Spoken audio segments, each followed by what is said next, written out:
Landor's Cottage, a pendant to the domain of Arnheim, by Edgar Allan Poe.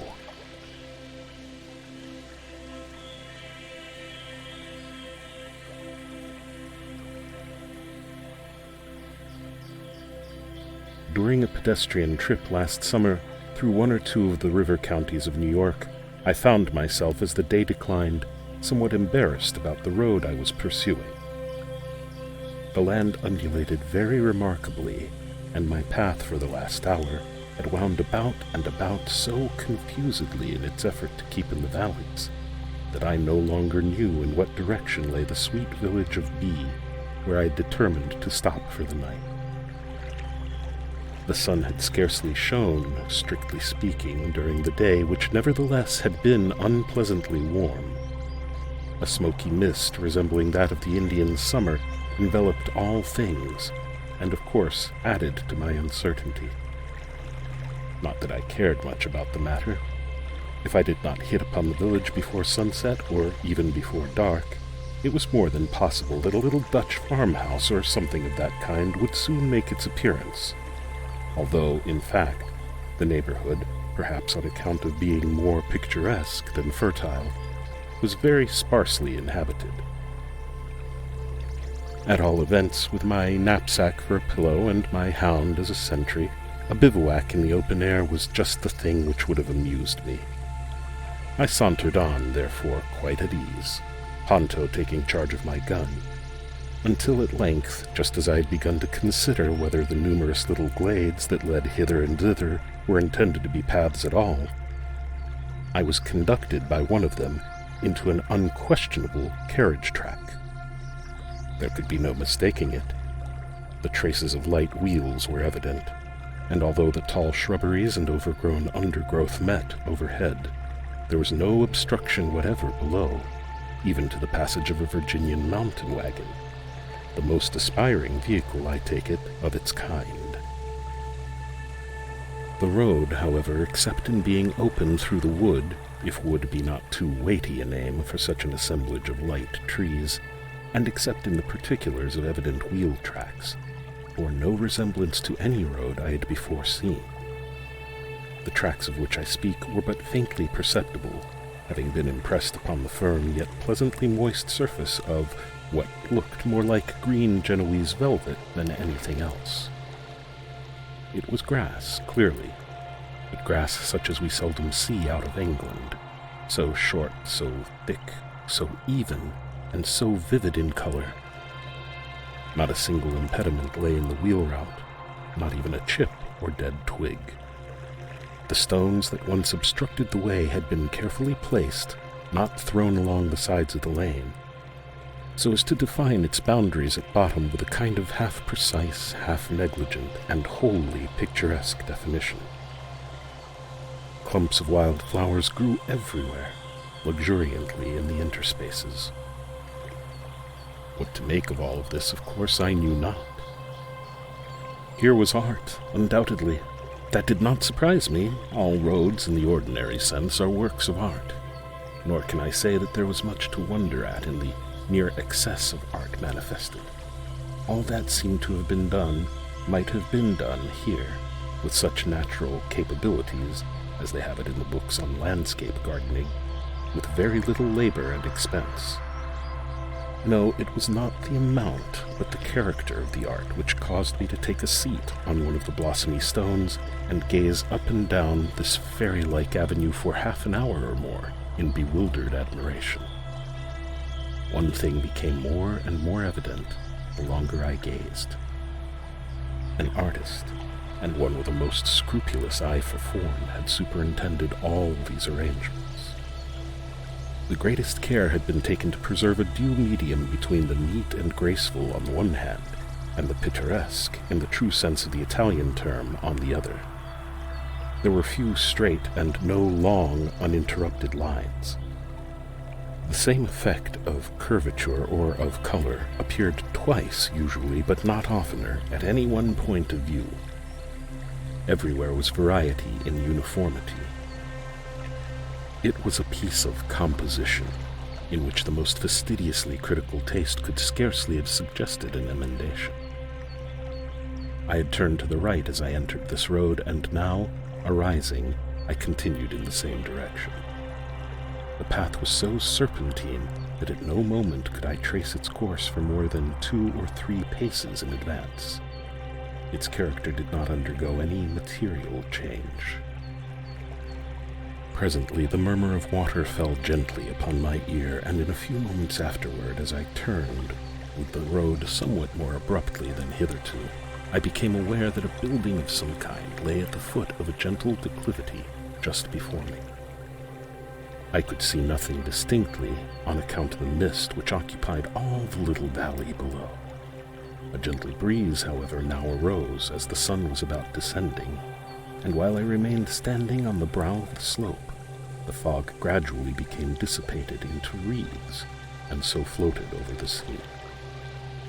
As it came fully into view, thus gradually, as I describe it, piece by piece, here a tree, there a glimpse of water, and here again the summit of a chimney, I could scarcely help fancying that the whole was one of the ingenious illusions sometimes exhibited under the name of vanishing pictures.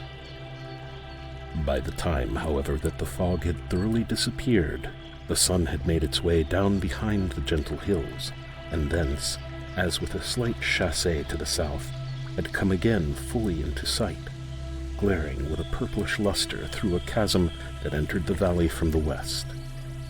Suddenly, therefore, and as if by the hand of magic, this whole valley, and everything in it, became brilliantly visible. The first coup d'oeil, as the sun slid into the position described, impressed me very much as I have been impressed, when a boy, by the concluding scene of some well-arranged theatrical spectacle or melodrama.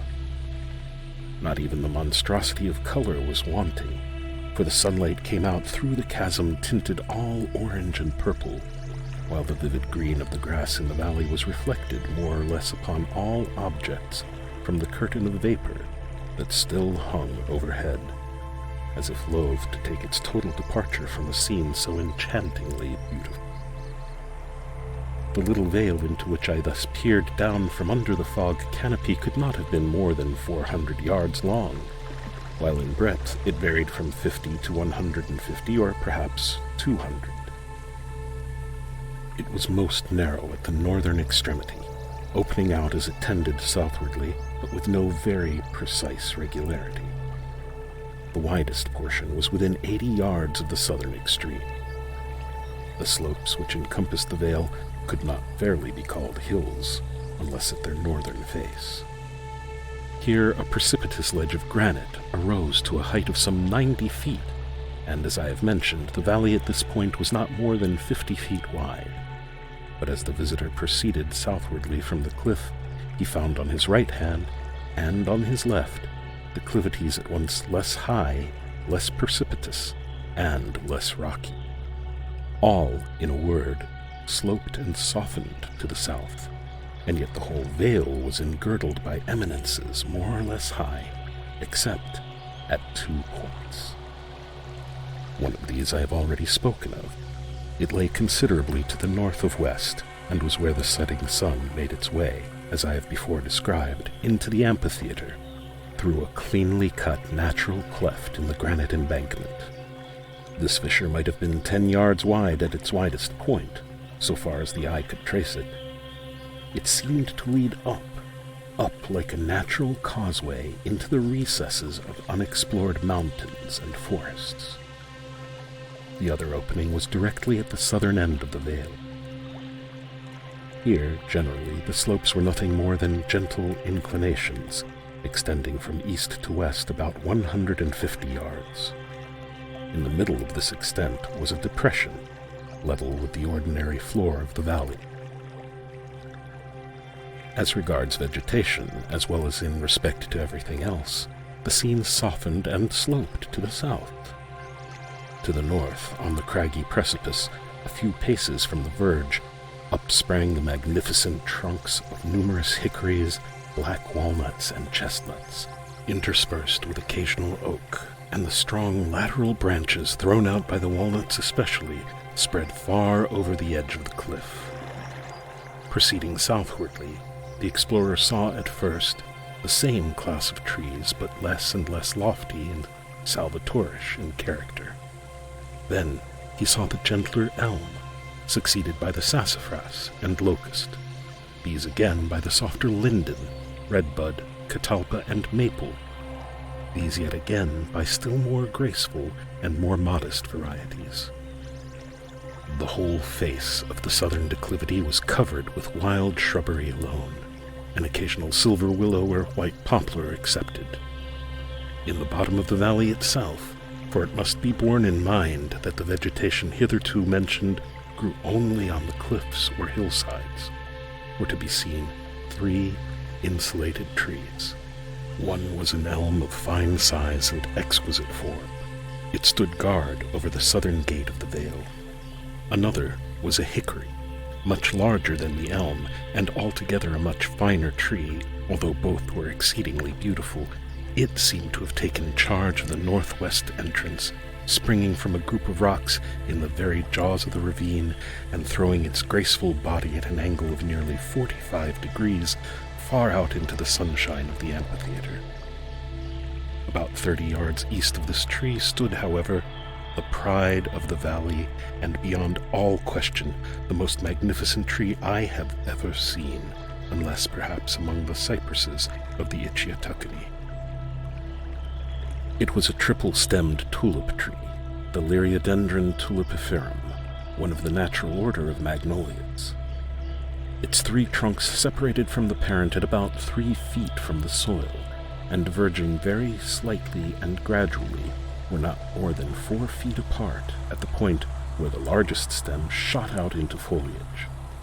This was at an elevation of about 80 feet. The whole height of the principal division was 120 feet. Nothing can surpass in beauty the form or the glossy, vivid green of the leaves of the tulip tree.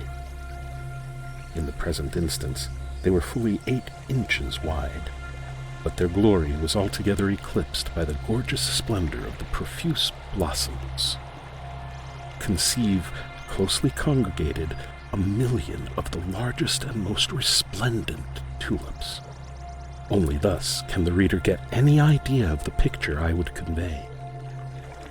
And then the stately grace of the clean, delicately granulated columnar stems, the largest 4 feet in diameter, at 20 from the ground.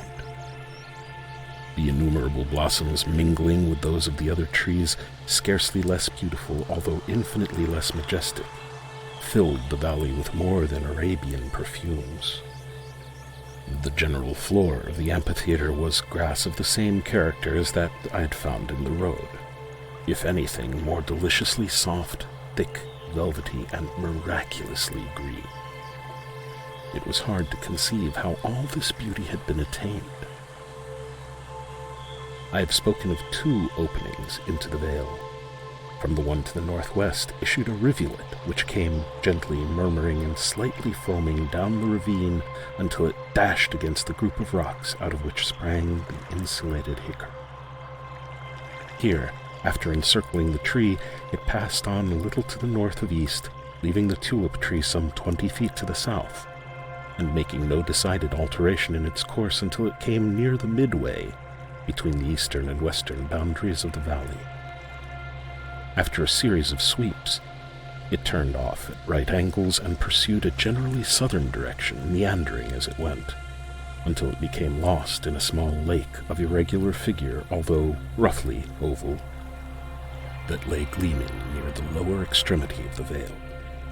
This lakelet was perhaps 100 yards in diameter at its widest part. No crystal could be clearer than its waters. Its bottom, which could be distinctly seen, consisted altogether of pebbles brilliantly white. Its banks of the emerald grass already described rounded rather than sloped off into the clear heaven below, and so clear was this heaven, so perfectly at times did it reflect all objects above it, that where the true bank ended and where the mimic one commenced, it was a point of no little difficulty to determine. The trout, and some other varieties of fish with which this pond seemed to be almost inconveniently crowded, had all the appearance of veritable flying fish. It was almost impossible to believe that they were not absolutely suspended in the air. A light birch canoe that lay placidly on the water was reflected in its minutest fibers with a fidelity unsurpassed by the most exquisitely polished mirror. A small island, fairly laughing with flowers in full bloom and affording little more space than just enough for a picturesque little building, seemingly a fowl house, arose from the lake not far from its northern shore, to which it was connected by means of an inconceivably light-looking and yet very primitive bridge. It was formed of a single, broad, and thick plank of the tulip wood. This was 40 feet long, and spanned the interval between shore and shore with a slight but very perceptible arch, preventing all oscillation. From the southern extreme of the lake issued a continuation of the rivulet, which, after meandering for perhaps 30 yards, finally passed through the depression already described in the middle of the southern declivity, and tumbling down a sheer precipice of 100 feet, made its devious and unnoticed way to the Hudson. The lake was deep, at some points 30 feet, but the rivulet seldom exceeded 3, while its greatest width was about 8. Its bottom and banks were as those of the pond. If a defect could have been attributed in point of picturesqueness, it was that of excessive neatness. The expanse of the green turf was relieved here and there by an occasional showy shrub, such as the hydrangea, or the common snowball, or the aromatic syringa, or more frequently by a clump of geraniums blossoming gorgeously in great varieties. These latter grew in pots which were carefully buried in the soil so as to give the plants the appearance of being indigenous. Besides all this, the lawn's velvet was exquisitely spotted with sheep, a considerable flock of which roamed about the vale in company with 3 tamed deer and a vast number of brilliantly plumed ducks. A very large mastiff seemed to be in vigilant attendance upon these animals, each and all. Along the western and eastern cliffs, where toward the upper portion of the amphitheater the boundaries were more or less precipitous, grew ivy in great profusion, so that only here and there could even a glimpse of the naked rock be obtained. The northern precipice in like manner was almost entirely clothed by grapevines of rare luxuriance, some springing from the soil at the base of the cliff, and others from ledges on its face. The slight elevation which formed the lower boundary of this little domain was crowned by a neat stone wall of sufficient height to prevent the escape of the deer. Nothing of the fence kind was observable elsewhere, for nowhere else was an artificial enclosure needed. Any stray sheep, for example, which should attempt to make its way out of the vale by means of the ravine, would find its progress arrested after a few yards' advance by the precipitous ledge of rock over which tumbled the cascade that had arrested my attention as I first drew near the domain. In short, the only ingress or egress was through a gate occupying a rocky pass in the road, a few paces below the point at which I stopped to reconnoiter the scene. I have described the brook as meandering very irregularly through the whole of its course.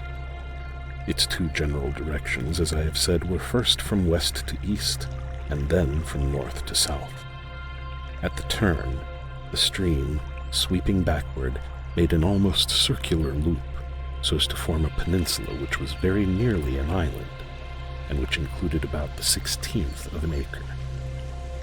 On this peninsula stood a dwelling house, and when I say that this house, like the infernal terrace seen by Faltec, était d'une architecture inconnue dans les annales de la terre, I mean merely that its tout ensemble struck me with the keenest sense of combined novelty and propriety.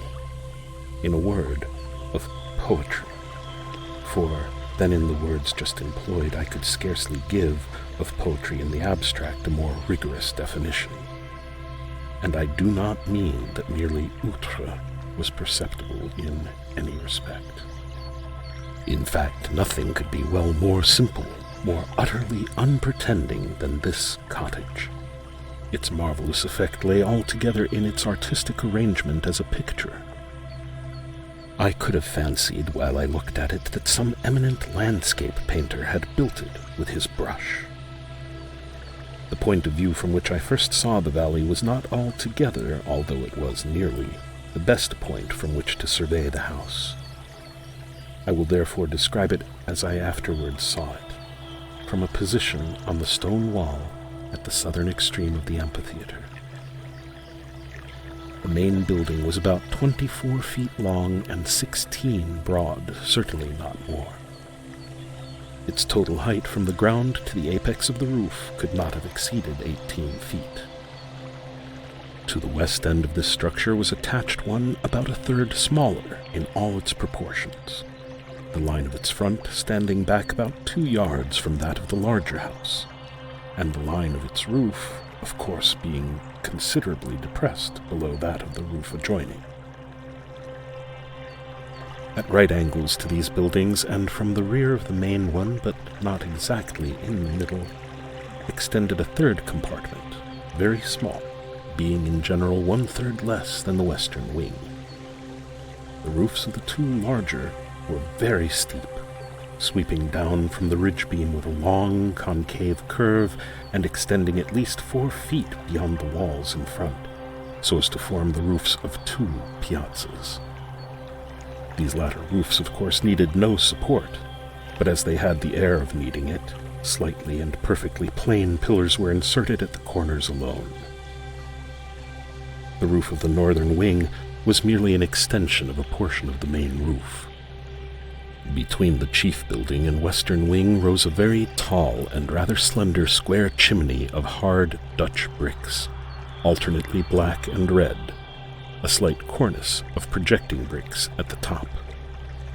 Over the gables the roofs also projected very much, in the main building about 4 feet to the east and 2 to the west. The principal door was not exactly in the main division, being a little to the east, while the 2 windows were to the west.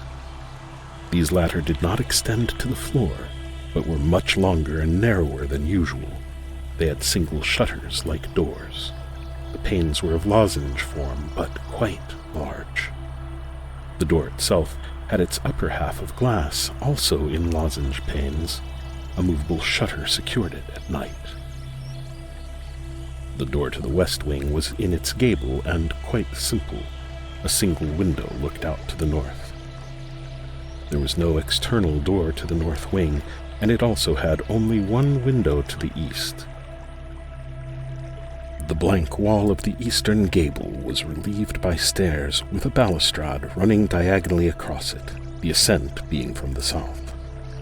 Under cover of the widely projecting eave, these steps gave access to a door leading to the garret, or rather loft, for it was lighted only by a single window to the north, and seemed to have been intended as a storeroom. The piazzas of the main building in western wing had no floors, as is usual, but at the doors and at each window large, flat, irregular slabs of granite lay embedded in the delicious turf, affording comfortable footing in all weather. Excellent paths of the same material, not nicely adapted, but with the velvety sod filling frequent intervals between the stones, led hither and thither from the house to a crystal spring about 5 paces off, to the road or to one of 2 outhouses that lay to the north, beyond the brook, and were thoroughly concealed by a few locusts and catalpas.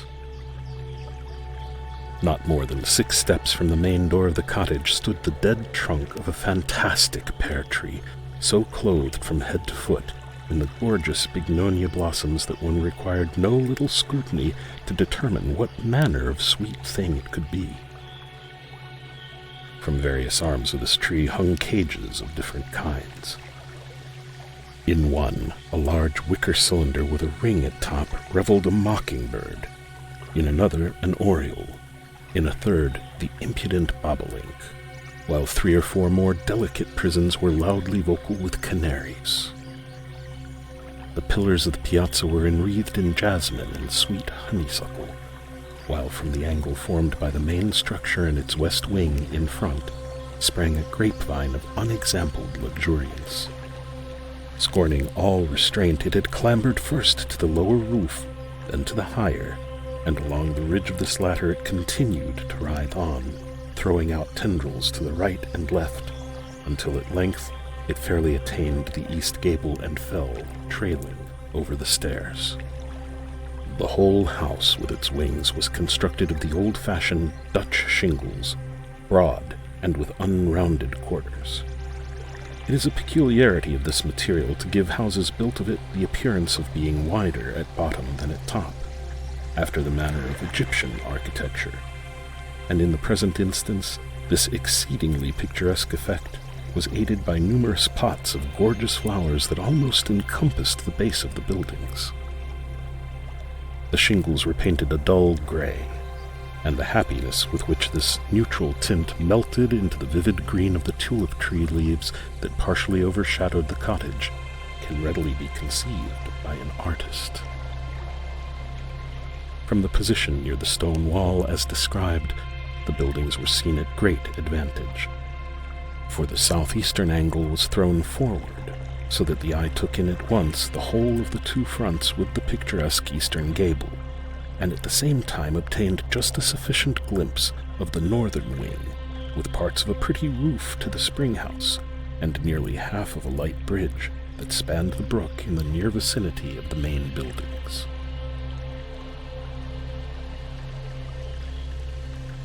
I did not remain very long on the brow of the hill, although long enough to make a thorough survey of the scene at my feet. It was clear that I had wandered from the road to the village, and I had thus good traveller's excuse to open the gate before me and inquire my way at all events. So, without more ado, I proceeded. The road, after passing the gate, seemed to lie upon a natural ledge sloping gradually down the face of the northeastern cliffs. It led me on to the foot of the northern precipice, and thence over the bridge, round by the eastern gable to the front door. In this progress, I took note that no sight of the outhouses could be obtained.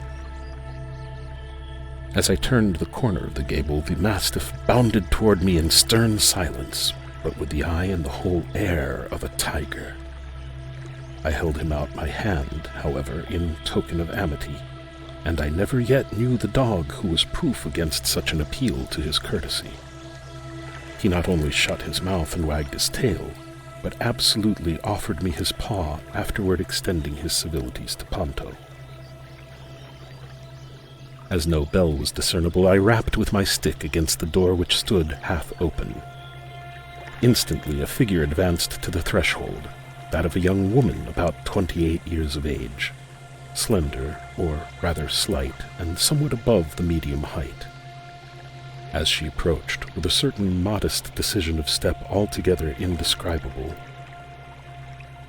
I said to myself, surely here I have found the perfection of natural, in contradistinction from artificial grace.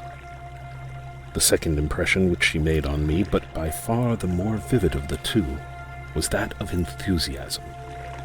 So intense an expression of romance, perhaps I should call it, or of unworldliness, as that which gleamed from her deep-set eyes had never so sunk into my heart of hearts before.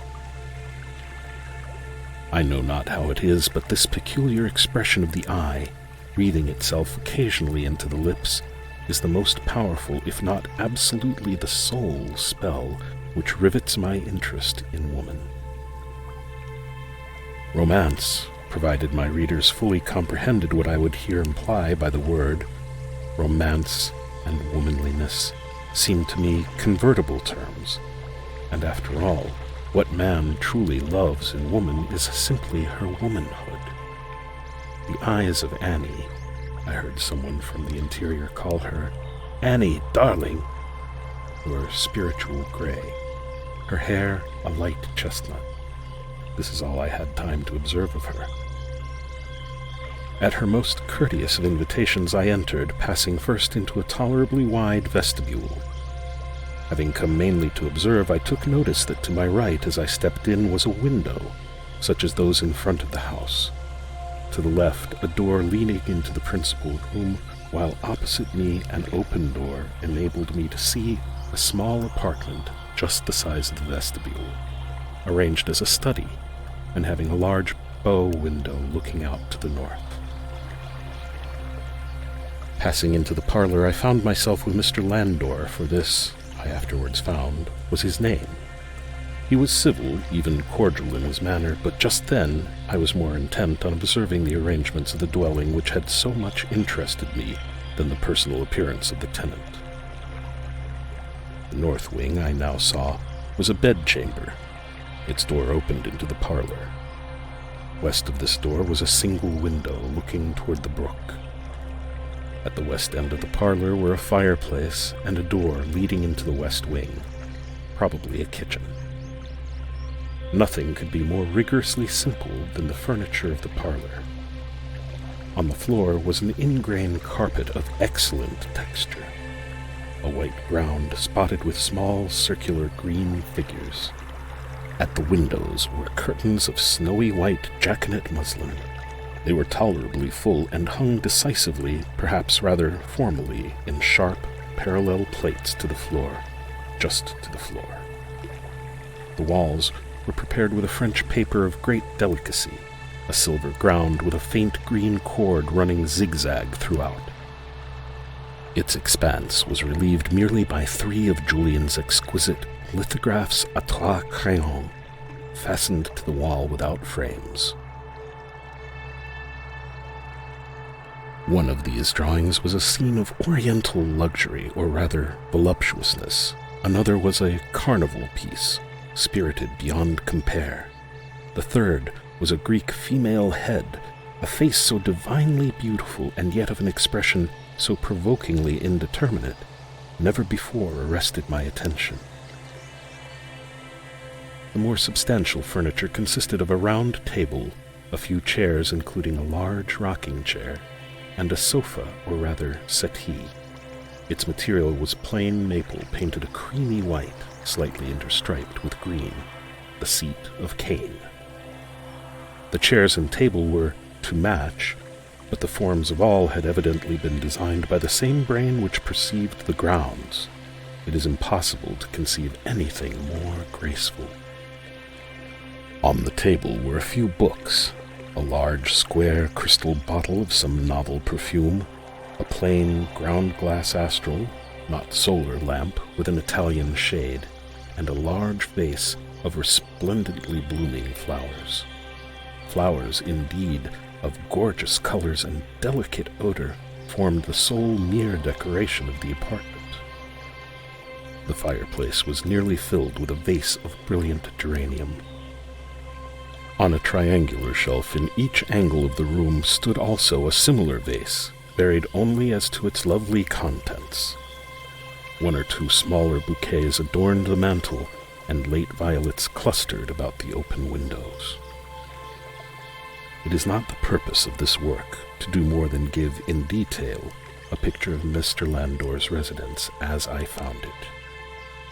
How he made it what it was, and why, with some particulars of Mr. Landor himself, may possibly form the subject of another article.